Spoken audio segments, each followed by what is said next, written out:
Sa namang umaga, tanghali, gabi po sa ating lahat. Bago ko po umpisa ng aking content, gusto ko lang po magpasalamat sa aking mga supporters, mga subscribers ko at sa mga nanonood po sa akin at nagustuhan pong aking content. Maraming salamat po. Okay, alright. Umpisa na po natin ng update sa Kimpao, tambalan ng Kimpao.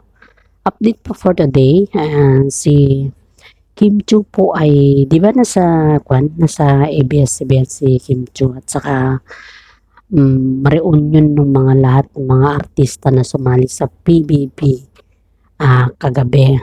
Tapos nandun naman si Gerald Anderson. Alam naman natin lahat na si Gerald Anderson po ay naging first boyfriend ni Kim Chu sa showbiz at sila din po ay nagkakakilala sa PBB. Nung year po yun, nung sila po ay nakakilala sa PBB at naging tambalan first na love team din po ni Kim Chu si Gerald sa showbiz also. At hindi lang po yan, siya din po yung first boyfriend ni love team ni Kim Chu sa PBB po.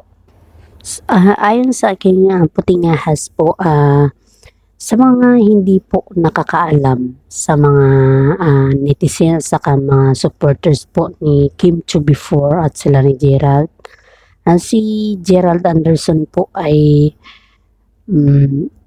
linigawan po niya si Kim Chu sa loob ng PBB noon at nagtagal din po sila na umabot ng 4 to 5 years ata po, parang ganon yung kanilang relasyon na biglang yung naging issue na ghosting.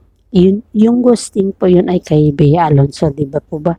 Tapos ghosting din po yung ginawa ni Gerald kay Kim Chu na naman dahil si Kim Chu, boyfriend niya si Gerald, tapos biglang pumunta sa kaibigan ni Kim Chu, si Gerald, at iyon ay si Maha at saka si Sarah Geronimo. Maha Salvador at saka si Sarah Geronimo. Si Gerald Anderson po kasi ay isang playboy yan. At alam naman natin lahat na kung sino yung kanyang ka-love team, siya din po yung magiging niligawan niya at magiging girlfriend niya po. Kaya itong si Gerald, nung nakita po niya si Kim Chu sa backstage at saka sa stage pa, pilit niyang gustong kausapin si Kim Chu. Baka siguro mag-sorry sa kanyang kasalanan or kung ganun yung intention ni Gerald na mag-sorry, much better. Pero yung kung magpapakyut lang siya kay Gerald, hindi naman siguro tama yun na magpakyut pa si Gerald kay Kim Chu kasi alam naman natin na taken na po si Gerald Anderson. Sabi nga ng ibang netizen na si Gerald Anderson po ay parang, kumbaga kapag may gusto siya, talagang makukuha niya. Parang ganun kasi yung prinsipyo ni Gerald Anderson sa kanyang sarili. Kaso nga lang, ito naman si Kim Chu, alam naman niya kung paano niya kontrolin yung kanyang sarili at alam naman niya na taken na po si Gerald Anderson. Kaya umiiwas na lang po si Kim Chu sa mga issues at alam naman ni Kim Chu na mayroon na siyang Mr. Right at iyon po ay si Paulo Avellino po yun. Tungayan po natin ng isang comment tungkol kay Kim Chu na sa isang teleserye nila sa Linlang. Yung comment po sa kanila na, wow, sobrang galing naman, Linlang, ikaw na talaga, Kim. Ang bait talaga. Pag mabait ka at humble ka, maraming blessing talaga ang dumarating at darating para sa iyo. Kaya maraming taong humahanga kay Kim Chu dahil po sa kadahilanan na sa hirap niya sa buhay at sa kanyang sakripisyo at ang pagiging totoong tao niya sa mga sumusuporta sa kanya ay dumaragsa po ang kanyang blessing. Tingnan mo sa ngayon, yung paghihirap niya nung naging sila ni Sian Lim, halos naiyak-iyak na siya sa showtime, halos hindi na siya makafocus dahil nga sa showtime naman po ay nagbibigay ng saya tapos biglang may eksena na break na sila ni Zian Lim. Paano naman makapagbigay ng saya si Kim Chiu sa showtime kung gano'n naman yung emotion niya, 'di ba po ba? 'Di ba kaya laking pasasalamat din po natin kay Paolo Avellino dahil sa kabila ng pagdapa ni Kim Chiu sa kanyang emosyon at sa kanyang nararamdaman dahil sa kanyang breakup ay andyan si Paolo at hindi po siya iniwan kahit kailan. Kaya itong si Paolo na to, saludo rin kami sa kanya at hindi lang po kami. Marami po ang nagkakagusto kay Paolo Abilino at gusto po nila na sila na talaga ang makatuluyan. Kasi si Paolo naman po, kahit may anak naman si Paolo, alam niya naman kung paano i-handle po yung pagiging tatay niya, pagiging love team niya kay Kim Chiu, at saka yung relasyon nilang tatlo sa isa't isa. Hindi, kung titignan mo po kasi, si Paulo po ay isang, yung alam niya kung paano umadjust sa lahat ng mga sitwasyon na hinaharap nila sa ngayon. Gaya nung una, nung sa linlang, kapag isip-isip ng mga tao ba na sabi ng mga tao na nakakakita sa kanila na ang alam nila po si GM, nililigawan po niya si Kim Chiu. Pero at ang alam din po nila si JM de Guzman din po ang kalabtin ni Kim Chiu talaga sa susunod na project po. Pero hindi po nila alam na si Paolo Avellino po ang magiging kalabtin ni Kim Chiu.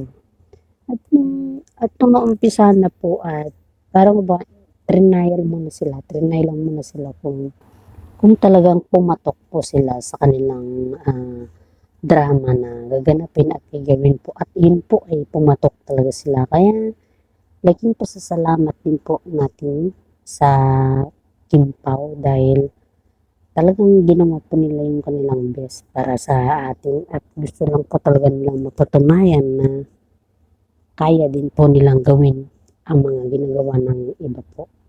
Kaya itong isang comment po, basahin ko po sa inyo na.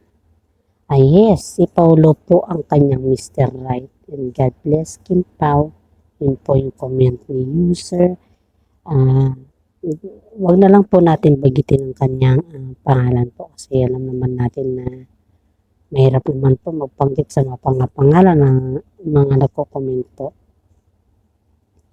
Reaction ko po dito is salamat naman at binigyan mo ng magandang comment si Paulo dahil alam naman natin na mabait talaga si Paulo. At saka hindi lang mabait po, very gentleman po siya. Hindi kagaya ni Zian Lim na si Zian kasi pag observe nyo sa mga interview ni Zian Lim, halos hindi mo siya nakikitaan na may positive para kay Kim Chiu.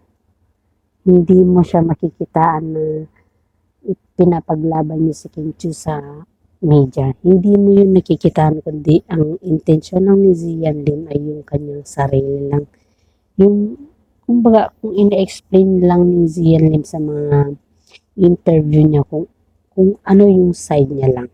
Yun lang. Pero pagdating kay Kim Chiu, parang wala naman kaming naririnig na pag-explain ni Zian Lim sa ganun na ni Kim Chiu. Ang hirap. Kaya itong si Paulo, tama to. Sobrang pait niya kasi sunod naman tayo sa isang komentor ko na tama ka Kimi, huwag bigyan ng panahon ang mga taong wala nang ginawa kundi saktan at siraan ka. No way sila. Siya alang-alang sa walang kwentang tao, babay na lang sa'yo. Sabi naman nitong si Milda Mitra 895 po. Siya po yung isang content creator na talagang botong-boto kay Paolo Avellino. Kasi itong si Paolo Avellino talagang wala kang nasabi sa kanya kundi ang paghanga mo lang.